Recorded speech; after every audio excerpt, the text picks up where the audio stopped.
Hi guys, welcome back to my YouTube channel. ಎಲ್ಲರೂ ಹೇಗಿದ್ದೀರಾ? ನಾನಂತೂ ತುಂಬಾ ಚೆನ್ನಾಗಿದ್ದೀನಿ. ತುಂಬ ದಿನಗಳ ನಂತರ ನಿಮ್ಮನ್ನು ಭೇಟಿ ಆಗ್ತಾ ಇದ್ದೀನಿ. ಸುಮಾರು ಒಂದು 6 ತಿಂಗಳ ಮೇಲೆ ಆಯಿತು ನಾನು ವಿಡಿಯೋಗಳನ್ನ ಅಪ್ಲೋಡ್ ಮಾಡೋಕ್ಕೆ ನಿಲ್ಲಿಸಿ. ಏನೂ ಇಲ್ಲ, ಬೇಜಾರಿಂದ ಆಗಿ ಟೈಮ್ ಸಿಕ್ಕಲಿಲ್ಲ ಅನ್ನೋ ಒಂದೇ ಒಂದು ಕಾರಣದಿಂದ ನಾನು ವಿಡಿಯೋಗಳನ್ನ ಹಾಕೋಕ್ಕಾಗಲಿಲ್ಲ. ದಯವಿಟ್ಟು ಕ್ಷಮೆ ಇರಲಿ. ಈಗ ಮತ್ತೆ ನಾನು ವಿಡಿಯೋಗಳ ಹಾಕಬೇಕು ಅಂತೇಳಿ ಡಿಸೈಡ್ ಮಾಡಿದ್ದೀನಿ. ಮಂತ್ಲಿ ಒಂದಾದರೂ ವಿಡಿಯೋನ ಅಪ್ಲೋಡ್ ಮಾಡ್ತೀನಿ, ಆದಷ್ಟು ಟ್ರೈ ಮಾಡ್ತೀನಿ. ಈಗ ನಾನು ಎಲ್ಲಿಗೆ ಹೋಗ್ತಾಯಿದ್ದೀನಿ ಅಂತ ಹೇಳಿದ್ರೆ, ನಾನು ಊರಿಗೆ ಹೊರಟಿದ್ದೆ. ಏನೋ ಸ್ವಲ್ಪ ಕೆಲಸ ಇದೆ ಅಂತ ಊರಿಗೆ ಹೋಗ್ತಾಯಿದ್ದೆ, ಬಟ್ ಒಬ್ಬಳೇ ಹೋಗ್ತಾಯಿದ್ದೀನಿ. ನನ್ನ ಫ್ಯಾಮಿಲಿಯಲ್ಲಿ ನನ್ನ ಯಜಮಾನ್ರು ಹಾಗೆ ಪಾಪು ಆಲ್ರೆಡಿ ಊರಿಗೆ ಹೋಗಿ ಅಲ್ಲಿ ಇದ್ದಾರೆ. ನಾನು ಹೋಗ್ತಾಯಿದ್ದೀನಿ. ನಾನು ಹೆಬ್ಬಾಳ ಹೋಗಿ ಆಮೇಲೆ ಚಿಕ್ಕಬಳ್ಳಾಪುರ ಹೋಗಿ ಅಲ್ಲಿ ಟಿಫನ್ ಮಾಡಿಕೊಂಡು ಹಂಚನಹಳ್ಳಿಗೆ ಹೊರಟೆ. ಹಂಚನಹಳ್ಳಿಗೆ ಬಸ್ ಸ್ಟ್ಯಾಂಡಲ್ಲಿ ವೆಯ್ಟ್ ಮಾಡ್ತಾ ಹಾಗೆ ವ್ಯೂನ ಎಂಜಾಯ್ ಮಾಡ್ತಾ, ನಾನು ಯಾವಾಗೂ ನನ್ನ ವಿಂಡೋ ಸೀಟ್ನ ನಾನು ಚೂಸ್ ಮಾಡ್ತೀನಿ. ಅಲ್ಲೇ ಎಂಜಾಯ್ ಮಾಡ್ಕೊತ ಹಾಗೆ ಹೊರಟೆ. ಹಾಗೆ ನಮ್ಮ ಯಜಮಾನ್ರು ಬಂದು ನನ್ನ ಗಾಡೀಲಿ ಕರ್ಕೊಂಡು ಊರಿಗೆ ಹೊರಟ್ವಿ. ಇಲ್ಲೂ ಕೂಡ ಅಷ್ಟೇ ವ್ಯೂನ ಎಂಜಾಯ್ ಮಾಡಿಕೊಂಡು ವಿಡಿಯೋ ಮಾಡ್ಕೊಂಡು ಆರಾಮಾಗಿ ಹ್ಯಾಪಿಯಾಗಿ ಹೇಗೆ ಹೋಯ್ತು ಅನ್ನೋದೇ ಗೊತ್ತಿಲ್ಲ. ಬಟ್ ಒಬ್ಬಳೇ ಹೋದೆ ಅನ್ನೋದಕ್ಕಿಂತ ಸ್ವಲ್ಪ ಬೇಜಾರು ಅಷ್ಟೇ, ಇನ್ನೇನಿಲ್ಲ. ಇದು ಮಂಚನಹಳ್ಳಿ ಕೆರೆ. ಇದರಲ್ಲಿ ತುಂಬಾ ನೀರಿರುತ್ತೆ. ಯಾವಾಗಲೂ ನೀರು ಖಾಲಿಯಾಗಿದೆ, ನಾನು ನೋಡಲೇ ಇಲ್ಲ. ಯಾವಾಗೂ ನೀರಿರುತ್ತೆ. ಇದೇ ನೋಡಿ ನಮ್ಮ ಹಳ್ಳಿಲಿರೋಂಥ ಮನೆ, ನಮ್ಮ ಯಜಮಾನ್ರ ಊರು. Finally reach the home.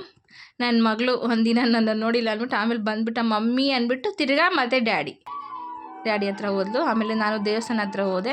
Actually ಹೋಗಿದ್ದೇ ಕಾರಣ ಬಂದುಬಿಟ್ಟು ದೇವಸ್ಥಾನದ ಪೂಜೆಗೋಸ್ಕರ. ಇದು ವರ್ಷದ ಪೂಜೆ. ನಾವು ದೇವಸ್ಥಾನ ಕಟ್ಟಿಸಿ 1 ಇಯರ್ ಆಗಿತ್ತು. ಅದ್ರ ಪೂಜೆನ ಮಾಡ್ತಾಯಿದ್ದೀವಿ. ಸೊ ಪೂಜೆ ಎಲ್ಲ ನಾನು ಹೋಗೋಷ್ಟೊತ್ತಿಗೆ ಪೂಜೆ ಮಾಡಿ ಅಭಿಷೇಕ ಎಲ್ಲ ಆಗಿತ್ತು. ಮತ್ತು ಪ್ರಸಾದಕ್ಕೋಸ್ಕರ ಪಲಾವು ಮತ್ತು ಸಿಹಿ ಪೊಂಗಲ್ನ ಮಾಡಿಸಿದ್ರು. ಅದು ಹೋಗಿ ನಾನು ಪ್ರಸಾದ ತಿಂದು ದೇವ್ರ ಕೈ ಮುಗ್ದಾದ್ಮೇಲೆ ಸುಮ್ಮನೆ ಹಾಗೆ ಎಲ್ಲ ಜಾಗನ ನೋಡ್ಕೊತ ರೆಕಾರ್ಡ್ ಮಾಡ್ಕೊತ ಹಾಗೆ ಹ್ಯಾಪಿಯಾಗಿ ನಮ್ಮ ಮನೆಯವ್ರ ಜೊತೆ ಹಾಗೆ ಪಾಪು ಜೊತೆ ಟೈಮ್ನ ಸ್ಪೆಂಡ್ ಮಾಡಿದೆ. ಇನ್ನೂ ಯಾರೂ ನೆಂಟರು ಕೂಡ ಬಂದಿರಲಿಲ್ಲ. ಎಲ್ಲರೂ ಈವ್ನಿಂಗ್ ಬರ್ತಾರೆ. ಕಾರಣ ಈವ್ನಿಂಗ್ ಭಜನೆ ಇದೆ ಮತ್ತು ಇನ್ನೊಂದು ದೇವಸ್ಥಾನ ಹತ್ರ ತೊಗೊಬರೋದಿದೆ. ಸೊ ಅದಕ್ಕೋಸ್ಕರ ಎಲ್ಲರೂ ಈವ್ನಿಂಗ್ ಬರ್ತಾರೆ. ಈವ್ನಿಂಗೇ ಬರೋದಕ್ಕೆ ಹೇಳಿದ್ದು. ಬೆಳಗ್ಗೆ ಅಭಿಷೇಕ ಎಲ್ಲ ಆಗಿದೆ, ಪೂಜೆ ಆಗಿದೆ. ನಾನು ನನ್ನ ಮಗಳು ಇಬ್ಬರು ಕೂತಿದ್ದು ಅಷ್ಟೇ ಆಟ ಆಡ್ಕೊಂಡಿದ್ವಿ. ಆನಂತರ ಮಧ್ಯಾಹ್ನ ಟೈಮಲ್ಲಿ ಸ್ವಲ್ಪ ಜನ ಬಂದರು. ಅವರು ಊರಗಳವ್ರೆ.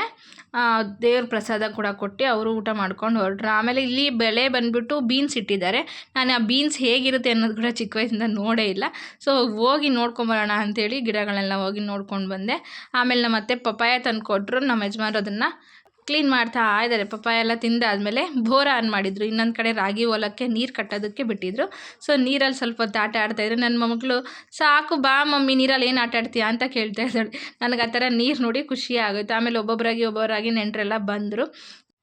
ನಮ್ಮ ಮನೆಯಿಂದ ನಮ್ಮ ಮಮ್ಮಿ, ನಮ್ಮ ತಂಗಿ ಯಜಮಾನ್ರು, ಪಾಪು ಎಲ್ಲರೂ ಕೂಡ ಬಂದರು. ಆಮೇಲೆ ಎಲ್ಲರೂ ಸೇರಿಕೊಂಡು ದೇವಸ್ಥಾನ ಹತ್ರ ಇದೇ ನೋಡಿ ನನ್ನ ತಂಗಿ ಪಾಪು.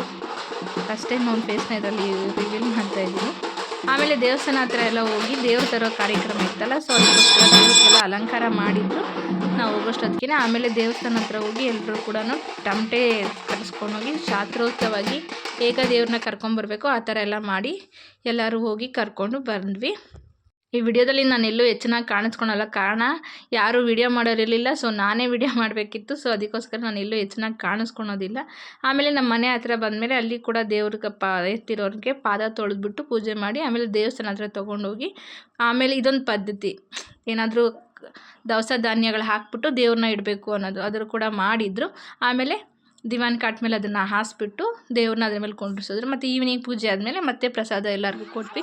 ಪ್ರಸಾದದಿಂದ ಆದಮೇಲೆ ನಮ್ಮ ನೆಂಟರೆಲ್ಲ ಬಂದುಬಿಟ್ಟು ಆ ಸೌಂಡ್ಗೆ ಕುಣಿತಾ ಇದ್ದಾರೆ, ಡ್ಯಾನ್ಸ್ ಮಾಡ್ಕೊಂಡು ಹ್ಯಾಪಿಯಾಗಿ ಎಂಜಾಯ್ ಮಾಡ್ತಾ ಇದ್ದಾರೆ. ನಾನು ಒಂದೆರಡು ಸ್ಟೆಪ್ ಹಾಕೋಣ ಅಂತ ಹೋದೆ, ಬಟ್ ಅವರು ಹೊಡೆಯೋ ಏಟಿಗೆ ನನ್ನ ಸ್ಟೆಪ್ಗೆ ಬರಲಿಲ್ಲ. ಆಮೇಲೆ ಈವ್ನಿಂಗ್ಗೆ ಮತ್ತೆ ಪ್ರಸಾದ ಎಲ್ಲ ಹಂಚಿ ಮತ್ತು ಪೂಜೆ ಎಲ್ಲ ಮಾಡಿ ಭಜನೆಗೆಲ್ಲ ಶುರು ಮಾಡ್ಕೊತಾ ಇದ್ದಾರೆ. ಇದು ಮಾರ್ನಿಂಗ್ ವಿಡಿಯೋ. ಮನೆಗೆ ತಗೊಬಂದು ದೇವ್ರನ್ನ ಮನೇಲಿ ಇಟ್ಟಿದ್ದಾರೆ. ದೇವಸ್ಥಾನ ಹತ್ರದಿಂದ ತಂದು ಮನೇಲಿರೋ ಟೈಮ್ಗೆ ನಾನಿನ್ನೂ ಎದ್ದಿರಲಿಲ್ಲ. ಸೊ ಅದಕ್ಕೋಸ್ಕರ ಅದನ್ನು ವಿಡಿಯೋ ಮಾಡೋಕ್ಕಾಗಲಿಲ್ಲ. ಆಮೇಲೆ ಮನೆಗೆ ತಗೊಬಂದು ಅಲ್ಲಿ ಮನೆಗೆ ದೇವ್ರಿಗೆ ಮಡ್ಲಕ್ಕಿ ಎಲ್ಲ ಕೊಟ್ಟು ಆಮೇಲೆ ಆ ದೇವ್ರನ್ನ ಮತ್ತು ದೇವಸ್ಥಾನಕ್ಕೆ ತೊಗೊಂಡೋಗೋದಕ್ಕೆ ರೆಡಿ ಆಗ್ತಿದೆ. ಹೋಗ್ಬೇಕಾದ್ರೆ ಇವಾಗ ನಮ್ಮ ಯಜಮಾನ್ರು ಎತ್ಕೊಂಡಿದ್ದಾರೆ. ನಿನ್ನೆ ತರಬೇಕಾದ್ರೆ ನಮ್ಮ ಯಜಮಾನ್ರವ್ರ ತಮ್ಮ ತೊಗೊಬಂದಿದ್ರು ದೇವ್ರನ್ನ. ಇದು ದೇವ್ರಿಗಂತಲೇ ಬಿಟ್ಟಿದ್ದಿದ್ದು. ಈಗ ಅದೇ ಮುತ್ಯಾಲಮ್ಮ ಅಂಥೇಳಿ ಗ್ರಾಮ ದೇವತೆ, ಆ ದೇವ್ರಿಗೆ ದೇವಸ್ಥಾನ ಹತ್ರನೇ ತೊಗೊಂಡೋಗಿ ಅದನ್ನು ಬಲಿ ಕೊಟ್ಟು ಏನು ಪದ್ಧತಿಗಳಿರುತ್ತಲ್ಲ ಆ ಥರ ಮಾಡಿದ್ದಾರೆ. ಮತ್ತು ದೇವಸ್ಥಾನಕ್ಕೆ ತೊಗೊಂಡೋದ್ರು. ದೇವ್ರನ್ನ ತೊಗೊಂಡೋಗಿ ಎಲ್ಲರೂ ಕೂಡ ಅಲ್ಲಿಗೆ ಬಂದು ಭಾಗವಹಿಸಿ ಈ ಥರ ದೇವ್ರನ್ನ ತೊಗೊಂಬಂದು ಮನೆಗೆ ಇಟ್ಕೊಳೋ ಅಂಥದ್ದು ಯಾವ ಊರುಗಳಲ್ಲೂ ನಡೆಯುತ್ತೋ ಇಲ್ವೋ ನನಗೆ ಗೊತ್ತಿಲ್ಲ. ಬಟ್ ನಮ್ಮೂರಲ್ಲಂತೂ ಮಾಡ್ತಾರೆ. ಅಂತೂ ಬೆಂಗಳೂರು ಸಿಟಿಲಂತೂ ಆ್ಯಕ್ಚುಲಿ ಅದಾಗೋದೇ ಇಲ್ಲ ಬಿಡಿ. ಇನ್ನು ಏರಿಯಾಗಳಲ್ಲಿ ಕುಂಡ್ರಿಸ್ಬಿಟ್ಟು ಪೂಜೆ ಮಾಡೋ ಪದ್ಧತಿ ಇದೆ. ಆದರೆ ಮನೆಗೆ ತೊಗೊಂಡೋಗಿ ಮಾಡೋವಂಥದ್ದು ಎಲ್ಲೂ ಇಲ್ಲ, ನಾನು ನೋಡಿಲ್ಲ. ಬಟ್ ನಮ್ಮೂರಲ್ಲಿ ಮಾಡ್ತಾರೆ. ಇದೇ ನೋಡಿ ದೇವಸ್ಥಾನದ ಒಳಗಡೆನೇ ಬಂದುಬಿಟ್ಟಿದೆ ಅದು ಕುರಿ, ಸಾರಿ ಮೇಕೆ. ಅದು ವ್ಯತ್ಯಾಸನೇ ಗೊತ್ತಾಗ್ತಿಲ್ಲ. ಆಮೇಲೆ ಎಲ್ಲರೂ ಕೂಡ ದೇವ್ರ ಪೂಜೆಗೋಸ್ಕರ ಕಾಯ್ಕೊಂಡು ಕೂತಿದ್ದಾರೆ ಎಲ್ಲರೂ ಕೂಡ. ಆಮೇಲೆ ಫೈನಲಿ ದೇವ್ರನ್ನ ಜಾಗದಲ್ಲಿ ಕುಂಡ್ರಿಸ್ಬಿಟ್ಟು ಅದಕ್ಕೆ ಪೂಜೆ ಮಾಡಿ ಆಮೇಲೆ ಇದನ್ನು ಬಲಿ ಕೊಡೋದಕ್ಕೋಸ್ಕರ ರೆಡಿ ಮಾಡ್ತಾ ಇದ್ದಾರೆ. ಅದನ್ನು ಫಸ್ಟು ವಾಶ್ ಮಾಡಿಬಿಟ್ಟು ಅದಕ್ಕೆ ಹೂವು ಇಟ್ಟು ಹೂನಾರ ಹಾಕಿ ಆಮೇಲೆ ಬಲಿ ಕೊಡ್ತಾರೆ. ಇವೆಲ್ಲ ಕಣ್ಣಾರೆ ನೋಡಿದ್ರೆ ಮೈ ಒಂಥರ ಜುಮ್ ಅಂದ್ಬಿಡುತ್ತೆ. ನನಗಂತೂ ಮೈ ಒಂಥರ ಆಗೋಯ್ತು. ಅದಾದಮೇಲೆ ಎಲ್ಲರೂ ಕೂಡ ಅದನ್ನು ತೊಗೊಂಡು ಮನೆಗೆ ಹೋದ್ರು. ಆಮೇಲೆ ಎಲ್ಲರೂ ಕೂಡ ಒಟ್ಟಿಗೆ ಹೋಗ್ತಾ ಇದ್ದೀವಿ. ನಮ್ಮ ಪಾಪು ನೋಡಿ ಎಲ್ಲಿ ಕೂತಿದ್ದಾಳೆ ಅವ್ರ ಅಪ್ಪ ಹತ್ರ. ನಾನು ಹೇಳ್ತಾ ಇದ್ದೆ ನನ್ನೇ ಎತ್ಕೊಳ್ರಿ, ನನ್ನ ಕೈಲಿ ನಡೆಯೋಕ್ಕಾಗ್ತಿಲ್ಲ ಅಂತ ಬಂದ್ಬಿಟ್ಟು ನಾನು ಬರೀ ಕಾಲಲ್ಲಿ ಓಡಾಡ್ತಿದ್ದೆ, ಕಾಲೆಲ್ಲ ನೋವ್ತಾ ಇತ್ತು, ಅದಕ್ಕೆ ಎತ್ಕೊಳ್ರಿ ಅಂತ ಹೇಳ್ತಾ ಇದ್ದೆ. ಆಮೇಲೆ ಮನೆ ಹತ್ರ ಬಂದಮೇಲೆ ನಾನು ಕೂಡ ಅವ್ರ ಜೊತೆ ಸೇರಿಕೊಂಡು ಒಂದೆರಡು ಸ್ಟೆಪ್ಗಳನ್ನ ಹಾಕಿದೆ. ನನಗೆ ಆ್ಯಕ್ಚುಲಿ ಈ ಥರ ಅವ್ರು ನಾವು ಕುಣಿಯೋ ಸ್ಟೆಪ್ಗೆ ಅವ್ರಿಗೆ ಹೊಡಿಯೋದಕ್ಕೆ ಬರ್ತಾಯಿಲ್ಲ, ಅವ್ರು ಹೊಡಿಯೋದಕ್ಕೆ ನಮ್ಗೆ ಕುಣಿಯೋದಕ್ಕೆ ಬರ್ತಾಯಿಲ್ಲ. ಹೆಂಗೋ ಒಂದೆರಡು ಸ್ಟೆಪ್ ಹಾಕಿ ಆಮೇಲೆ ಹೊಡೆದಿದ್ರಲ್ಲ ಆ ಮರಿನೆಲ್ಲ ಕ್ಲೀನ್ ಮಾಡಿದ್ರು. ಅದನ್ನೆಲ್ಲ ನಾನು ವಿಡಿಯೋ ಮಾಡೋಕ್ಕೆ ಹೋಗಲಿಲ್ಲ, ಯಾಕಂದರೆ ನನಗೆ ಅದನ್ನು ನೋಡಿದ್ರೇ ಒಂಥರ ಆಗಿಬಿಡುತ್ತೆ. ಅದು ರಕ್ತ ಇರುತ್ತಲ್ಲ, ಅದನ್ನು ನೋಡಿದ್ರೆ ನನ್ನ ಕೈಲಿ ಆಗೋದೇ ಇಲ್ಲ. ಸೊ ಅದಕ್ಕೆ ಎಲ್ಲ ಕ್ಲೀನ್ ಮಾಡಿಕೊಂಡ್ರು. ಅದಾದಮೇಲೆ ಎಲ್ಲರೂ ರೆಡಿ ಮಾಡಿ ಊಟಕ್ಕೆ ನಮ್ಮ ಯಜಮಾನ್ರು ಮೊದಲೇ ಕೇಳಬೇಕಾ ಭಟ್ರು ಎಲ್ಲ ಅಡುಗೆನೂ ಮಾಡ್ತಾರೆ. ನಮ್ಮ ಯಾವುದೇ ಒಂದು ಫಂಕ್ಷನಲ್ಲಿ ಅವ್ರ ಹತ್ರನೇ ಅಡುಗೆ ಮಾಡಿಸೋದು. ಏನು ಮಾಡ್ತಿದ್ರು, ಬಟರ್ ಬಿರಿಯಾನಿ ಮಾಡಿದ್ರು. ಹಾಗೆ ಚಿಕನ್ ಕೂಡ ಬಿರಿಯಾನಿ ಮಾಡಿಸಿದ್ರು. ಚಿಕನ್ ತಿಂದೇ ಇದ್ದವರು ಮಟನ್ ತಿಂದೇ ಇದ್ದವರು ಚಿಕನ್ನು ಅನ್ನೋ ಥರ ಎರಡೂ ಕೂಡ ಮಾಡಿದ್ವಿ. ಆಮೇಲೆ ಅವ್ರ ಪಾಡಿಗೆ ಅವ್ರು ಅಡುಗೆ ಮಾಡ್ಕೊತಾಯಿದ್ರು. ಅಡುಗೆ ಇನ್ನೂ ಆಗಿರಲಿಲ್ಲ. ನಾವು ಆಮೇಲೆ ಟಿಫನ್ ಎಲ್ಲ ತಿಂದ್ಬಿಟ್ಟು ಸ್ವಲ್ಪ ಊರಕ್ಕೆ ಹೋಗಿ ಬರೋಣ ಅಂಥೇಳಿ ಊರಕ್ಕೆ ಕೊಟ್ವಿ. ಇಲ್ಲಿ ನಲ್ಲಿಕಾಯಿ ಮರ ಇದೆ, ತುಂಬ ಚೆನ್ನಾಗಿರುತ್ತೆ ನಲ್ಲಿಕಾಯಿ. ಯಾವಾಗ ಎಷ್ಟು ದಪ್ಪ ಬರುತ್ತೆ ಅಂದರೆ ಆ ಮರ ಸ್ವಲ್ಪ ನೆಲ್ಲಿಕಾಯಿನೆಲ್ಲ ಕಿತ್ಕೊಂಡು ಆಮೇಲೆ ಊರಕ್ಕೆ ಹೋಗ್ತಾಯಿದ್ವಿ. ಹೋಗ್ಬೇಕಾದ್ರೆ ಪಕ್ಕದಲ್ಲಿ ಕೋಸು ಹಾಕಿದ್ರು, ಏನು ಇದು ಎಲೆಕೋಸು. ನಾನು ಒಂದು ನೋಡೋಣ ಅಂತೇಳ್ಬಿಟ್ಟು ಹತ್ರಕ್ಕೆ ಹೋಗಿ ನೋಡಿಕೊಂಡು ಆಮೇಲೆ ಊರಿಂದ ಮನೆಗೆ ಬಂದು ಊಟ ಮಾಡಿ ಹುಡುಗರ ಜೊತೆ ನಾನು ಕ್ರಿಕೆಟ್ ತಿಂದಿರೋ ಊಟನೆಲ್ಲ ಕರಗೋದಕ್ಕೋಸ್ಕರ ಎಕ್ಸಸೈಸ್ ಅಂದ್ಕೊಂಡು ಕ್ರಿಕೆಟ್ ಆಡ್ತಾಯಿದ್ದೆ. ಅಂದರೆ ನನಗೆ ಕ್ರಿಕೆಟ್ ಏನು ಬರೋದಿಲ್ಲ, ಸುಮ್ಮನೆ ಹಾಗೆ ಆಡ್ತಾಯಿದ್ದೆ ಅಷ್ಟೇ ಹುಡುಗರ ಜೊತೆಗೆ. ಆಮೇಲೆ ರಿಟರ್ನ್ ಟು ಬ್ಯಾಂಗ್ಳೂರ್ ಅಷ್ಟೇ, ಹೋಗಿದ್ದ ಕೆಲಸ ಮುಗೀತು. ಮತ್ತು ರಿಟರ್ನ್ ಬ್ಯಾಂಗ್ಳೂರಿಗೆ ಬಂದುಬಿಟ್ಟು ಹಾಗೆ ತೊಂಡೆಬಾವಿಲಿ ಪಾನಿಪುರಿ ತಿಂದ್ಕೊಂಡು ರಿಟರ್ನ್ ಆಗ್ತಾಯಿದ್ವಿ. ನಾವು ಸಂಜೆ ಒಂದು 4-4:15 ಹಂಗೆ ಬಿಟ್ಟಿದ್ದು. ಮನೆಗೆ ರೀಚ್ ಆಗೋಷ್ಟೊತ್ತಿಗೆ 7 ಗಂಟೆನೇ ಆಗೋಯಿತು.